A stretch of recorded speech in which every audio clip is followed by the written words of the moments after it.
High friends, welcome back to my channel. আর এখন আমি রিভিউ করব হইচইয়ের অ্যাপে রিলিজ হওয়া নতুন বাংলা ওয়েব সিরিজ, রাদার বাংলাদেশের ওয়েব সিরিজ বোহেমিয়ান ঘোড়ার, যেটা পরিচালনা করেছেন অমিতাভ রেজা চৌধুরী এবং অভিনয় করছেন মোশাররফ করিম। আমার মনে হয় যে এই দুটো নাম, সিনেমা প্রেমী যারা রয়েছেন, এই দুটো নাম শোনার পরে প্রথমেই মনে হওয়া উচিত যে ভাই রিভিউ টিভিউ থাক, প্রথমে দেখি কাজটা কেমন হয়েছে। তো এই দুটো মানুষের এমনই রেপুটেশন রয়েছে। তো অমিতাভ রেজা চৌধুরী তার একটা নতুন গল্প বোহেমিয়ান ঘোড়া নিয়ে আবার ফিরছেন ওটিটি প্ল্যাটফর্মে, এবং এখানে মোশাররফ করিম হচ্ছে তার মানে হিরো। মানে এই কম্বিনেশনসগুলো কিন্তু মানে এমনিই একটা স্পিক্স এভরিথিং। তো যাই হোক, অনেক এক্সপেকটেশন নিয়ে দেখতে শুরু করেছিলাম, এবং যেখানে ট্রেলারে দেখেছিলাম যে এর মধ্যে একটা কমেডির একটা পাঞ্চ রয়েছে, তো একটা আলাদা আগ্রহ ছিল। কিন্তু একটা কমেডির মোড়কে একটা বাস্তব গল্পকে বা একটা মানে বলা যেতে পারে বিভিন্ন সোশ্যাল ইকোনমিক ইস্যুসগুলোকে একসাথে তুলে ধরার নামই বোধহয় কোথায় অমিতাভ রেজা চৌধুরী, এবং তার লেখার লেখার যে জোর, সেই লেখার জোর কিন্তু এটা দেখলে বোঝা যায়।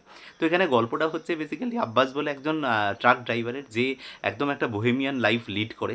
তার আটটি ওয়াইফ রয়েছে, এবং ওই যে আট মানেই নট, যে কথাটা আর কি প্রথমেই দেখবেন যে ওটা টাইটেল কার্ডেও রয়েছে, তো মানে টাইটেলে মানে ইয়েতে রয়েছে আর কি, যেটা পোস্টার রয়েছে সেখানেই রয়েছে। তো এই যে মানুষটি, এই মানুষটি ট্রাক নিয়ে বিভিন্ন জায়গায় ঘুরে বেড়ায়, এবং এটা খুব বাস্তব ঘটনা। এরকম ট্রাক ড্রাইভারদের একাধিক স্ত্রী থাকে, একাধিক মানে বলা যেতে পারে স্ত্রী সঙ্গ থাকে।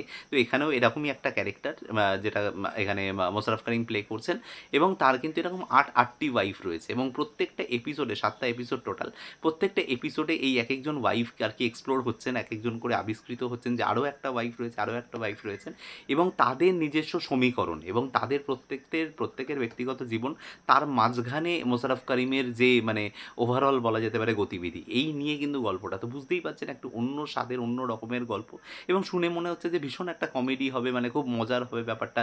একটা ওয়াইফ আরেকটা ওয়াইফকে ধরে ফেলবে, আমিও কিন্তু ইনিশিয়ালি সেটাই ভাবছিলাম। প্রথম দুটো এপিসোড কিন্তু সেরকমই মনে হচ্ছিল যে ইনি কীভাবে ধরা পড়ে যাবেন, মানে ইনি তো চারিদিকটা ম্যানেজ করে বেড়াচ্ছেন, তো কীভাবে ধরা পড়বেন। কিন্তু এটা ধরা পড়ার গল্প নয়। এই ধরা পড়ার মাঝখানেও কিন্তু অনেক জিনিস আছে, যেখানে কিন্তু গূঢ় বার্তা দেওয়ার চেষ্টা করেছেন অমিতাভ রেজা চৌধুরী।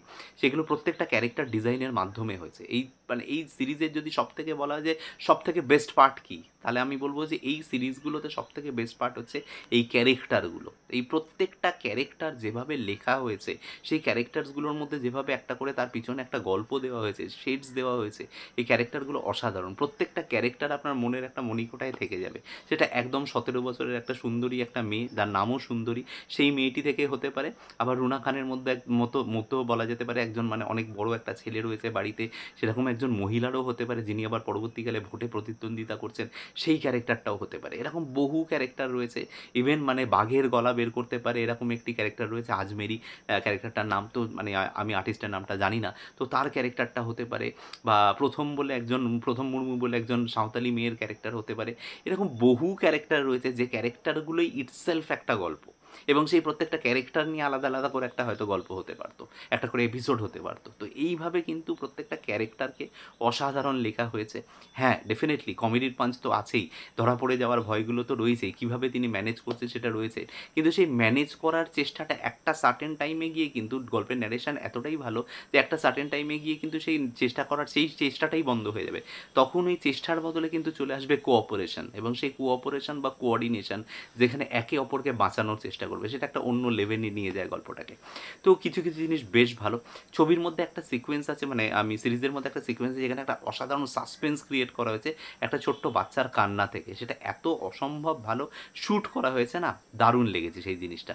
তো এই জিনিসগুলো কিন্তু এই সিরিজের ভীষণ পজিটিভ পার্ট, এবং সিরিজটা কিন্তু এন্ড হয় সেটাও on a very lighter mood. সেটা আমি বলছি না কীভাবে সিরিজটা শেষ হচ্ছে, কিন্তু সিরিজটার মধ্যে কিন্তু সেই জিনিসগুলোকে রাখা হয়েছে। এবং পাশাপাশি বলবো যে সেখানে বিট্রেয়াল, ঠিক আছে, সেখানে কিন্তু মানে সাগরেদের সাথে বলা যেতে পারে যে গুরুর আর কি সেখানে একটা বিশ্বাসভঙ্গের গল্প, ঠিক আছে, তারপর তার সেখানে একটা মজার পুলিশ অফিসারের গল্প, যে কন্টিনিউয়াস ইংরাজিতে কথা বলার চেষ্টা করে। তো এরকম অনেক কিছু জিনিস, অনেক কিছু শেডস কিন্তু তিনি রেখেছেন। তবে মানে ওই জন্যই বলছি, এই গল্পের নায়ক কিন্তু হচ্ছে রাইটিং। এই গল্পের মধ্যে কিন্তু রাইটিং অসাধারণ।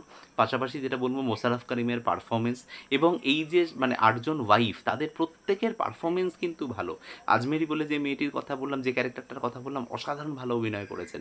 সুন্দরী বলে মেয়েটি, সেও কিন্তু যথেষ্ট ভালো অভিনয় করেছেন। এরকম তাদের ইন্ডিভিজুয়াল পারফরমেন্সগুলোও কিন্তু অমিতাভ রেজা চৌধুরী খুব ভালোভাবে কিন্তু এই গল্পে বের করে আনতে পেরেছেন, যেটা কিন্তু এই মানে গল্পের বলা যেতে পারে একটা প্রাণ।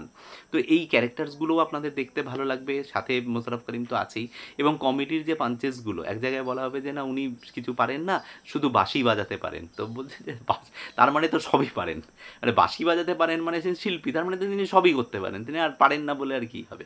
তো এইরকম আর কি ব্যাপার রয়েছে, এরকম পাঞ্চ লাইন্স রয়েছে, এই জায়গাগুলো বেশ ভালো।